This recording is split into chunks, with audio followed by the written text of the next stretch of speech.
Hello, everybody, and welcome back to my channel. I'm Rebecca Zung, and today we're going to be hitting a really, really important topic, one that you will definitely want to come back to over and over and over again, and that is the best comebacks to shut down every type of narcissist manipulative comments. So we're going to go through the main types of manipulative comments that they make, and I'm going to give you the best comebacks, the best ways, the best phrases, everything that you need today so that you will feel prepared every time you get this type of narcissist manipulative comments.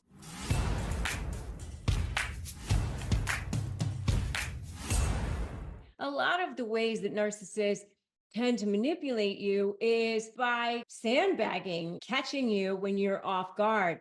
And so what this is going to do is not allow that anymore. So you can just shut that down. If you're new here, welcome. We invite you to hit that subscribe button and turn on the notifications so you never miss one single video. Just one little pearl, one little tip, one tactic, one strategy could be the game changer that could really change your life. Make sure that you subscribe and hit that bell. If you're new here, I am Rebecca Zung. I'm a communications expert, an attorney, a best-selling author of Slay the Bully, How to Negotiate with a Narcissist and Win. And I'm so glad that you're here because I know how exhausting and frustrating it can be interacting with a narcissist, especially when you're dealing with those manipulative comments, those things that they say that are just carefully placed enough to make you go crazy, right? They want you to be doubting yourself. They want you to be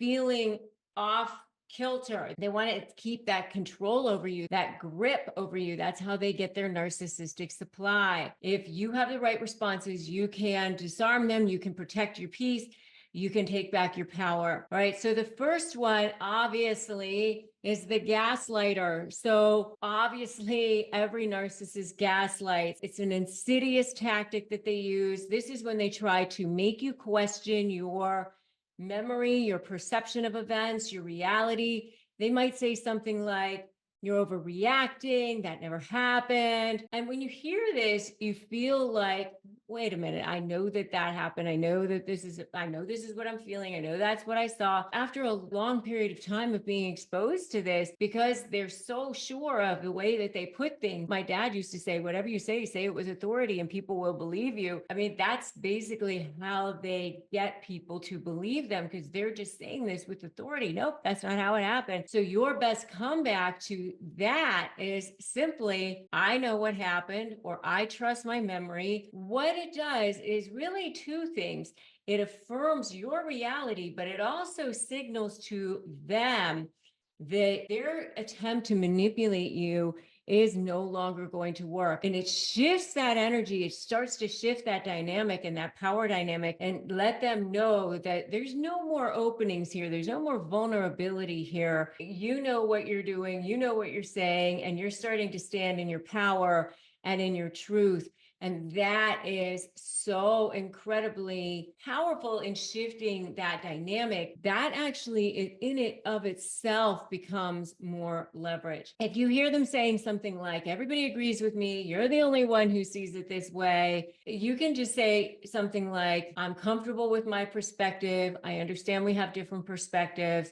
I understand others might have different perspectives. Everyone is entitled to theirs, but I know what happened. I know what I saw. I know what the facts are. Thank you. You don't need to say it with any sort of anger, defensiveness. I always say, never jade, never justify, argue, defend, or explain, right? But you're taking control. You're not seeking that external validation. You don't really care what anybody else has to say. You are secure in your own viewpoint. And just that alone will start to send a narcissist into a panic mode, because they thrive on creating that self-doubt within you. That's gaslighting, the gaslighter. The next one is the blame shifter. The blame shifter, that's another type of manipulative comment that they make. They love to shift blame on others, especially if they're the ones who are at fault or didn't do what they were supposed to do, did something they weren't supposed to, whatever it is. So what they will do is they will blame it on you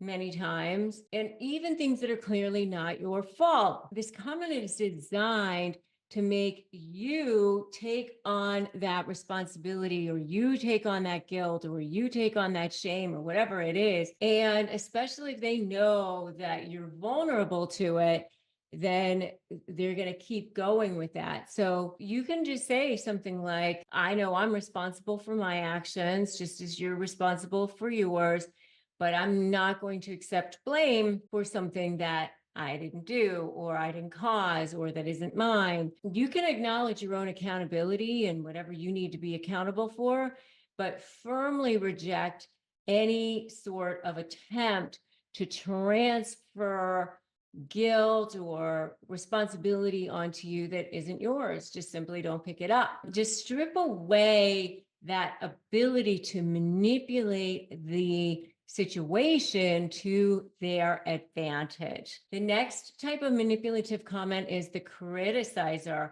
They love to criticize you. They love to put you down, especially even, little passive aggressive remarks like, oh, that's such a great thing that you got promoted, especially given your background. They'll criticize you in ways that are designed to undermine your self-esteem and make you feel dependent on them, or just to put themselves in a position of being higher than you. They might say things like, you would never succeed without me, or no one else would ever love you the way that I love you. And you can say something like, I know that my success is my responsibility, or I know that I'm capable of creating incredible relationships wherever I go. Just letting them know that you're rejecting their criticism and you're affirming yourself, your self-worth, and who you are, which again, narcissists do not love. They do not like that. If they say things like, no one else would ever put up with you other than me,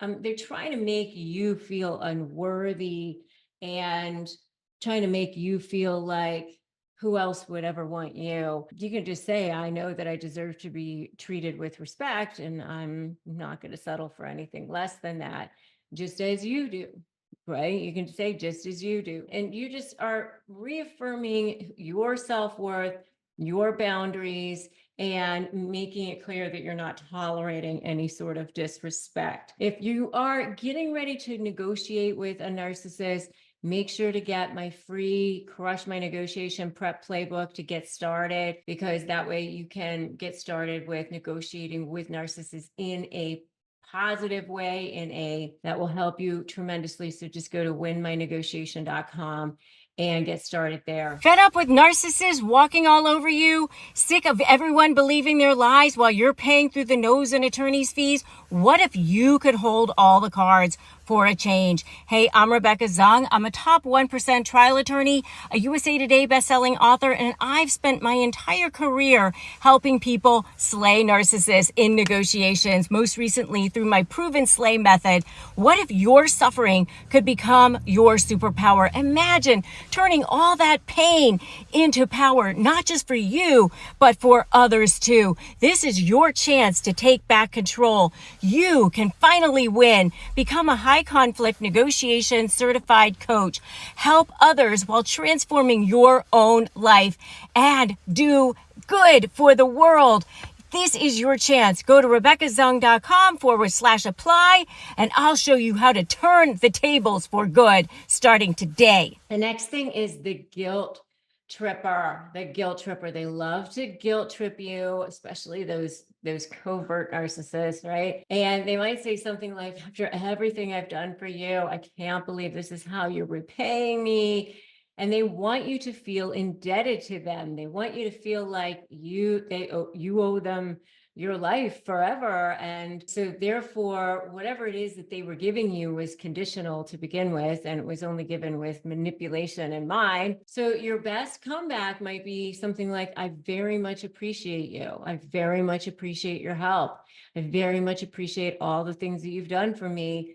And I also remain an independent person, and I can make my own decisions based on what I know is best for me or best for my career, best for my family, or whatever it is that you're doing. Just make it clear that you do appreciate them, but you didn't see it as, oh, this is something that came with strings attached to it. Everything that happens with a narcissist, there's always like some sort of a string attached. It's some sort of it's a relationship of reciprocity, right? I'll do this for you, but only what am I going to get out of this?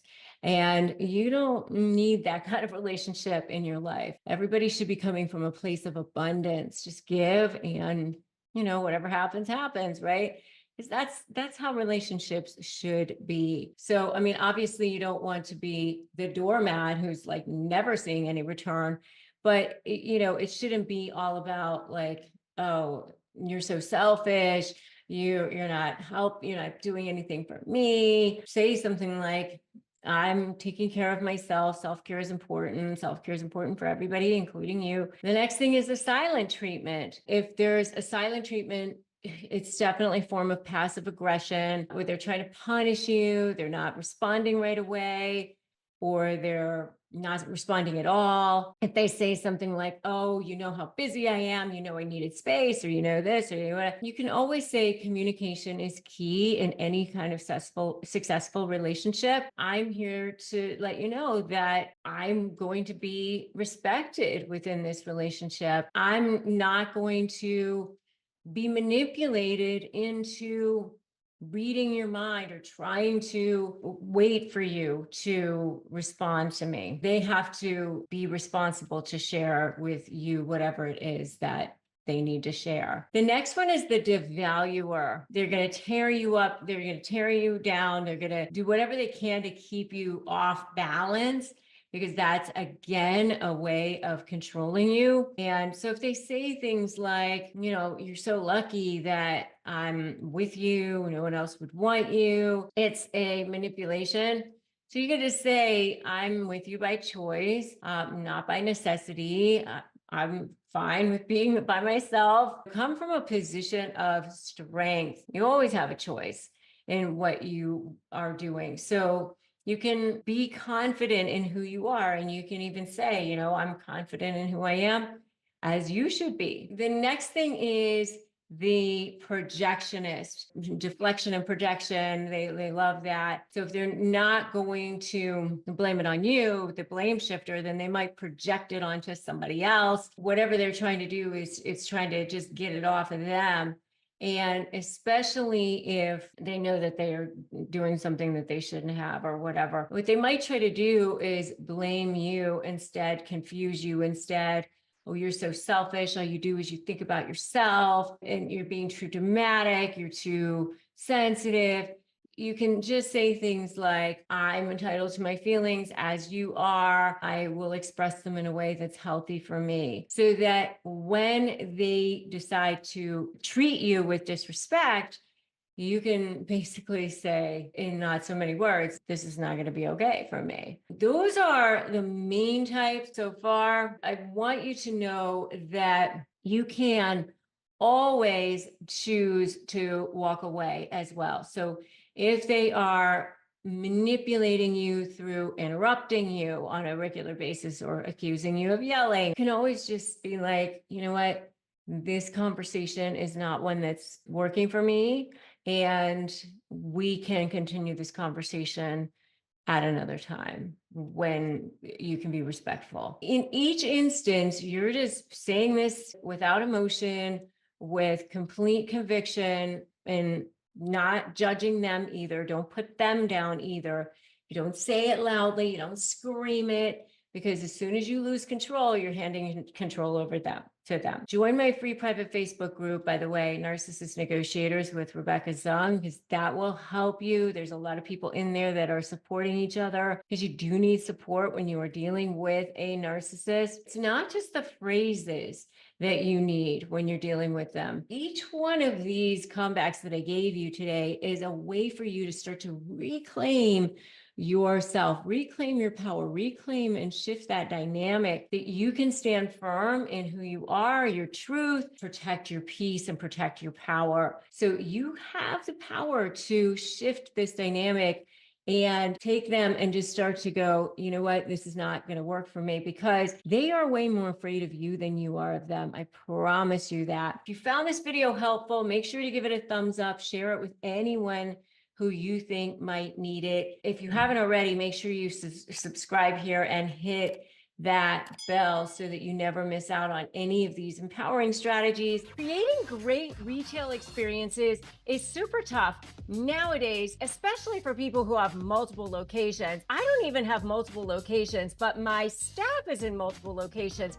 So when you've got separate workflows, it's a lot. But you can do it without all the complexity. You can have a unified command center and bring everything together, especially if you've got places all over the world or staff all over the world. I use it for shop.rebeccazung.com to sell all my courses, all my super cool merch, and it makes it so easy. And I can even offer payment plans seamlessly. It just makes it so simple for my customers to shop wherever, whenever they want. And it gives my team the tools they need to close the deal every single time. And let's face it, acquiring new customers can be expensive, but with Shopify's POS, point of sale, you can keep the existing customers happy, go get new customers, new shoppers, and have a consistent, tailored experience and first-party data that gives your marketing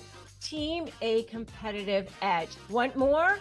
Check out shopify.com/negotiate, all lowercase, and learn how to create the best retail experience without complexity. That's shopify.com/negotiate. And the next video that I want you to watch is how to instantly shut down gaslighters in public. Master the comeback. So I will see you in that next video. But before we go there, make sure you know that today is a great day to start negotiating your best life. And I will see you in that next video.